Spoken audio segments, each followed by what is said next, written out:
మానవ జీవితం స్వచ్ఛమైన నీటి వంటిది. దేవుడు యథార్థవంతులుగా మనం సృష్టించాడు, తన పోలికలో, తన రూపంలో.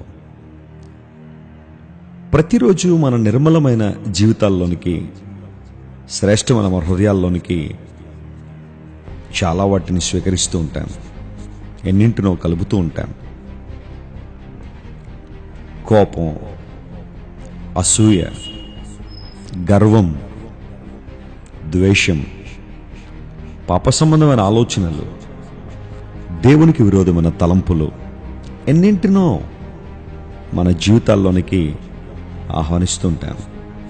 తద్వారా మన జీవితాల్లో అశాంతి, కలవరము, ఆందోళన, వీటన్నిటికన్నా ప్రాముఖ్యంగా దేవుని రూపాన్ని కోల్పోతున్నాం. స్వచ్ఛమైన దేవుని యొక్క రూపాన్ని పోగొట్టేసుకుంటున్నాం. అయితే పాపభూయిష్టమైన మనిషికి ఖచ్చితంగా నిరీక్షణ ఉంది. మనిషి బ్రతుకులో మిళితమైపోయిన కల్మషాన్ని, పాపాన్ని విడిపించగల సామర్థ్యం ఈ సువిశాల విషయంలో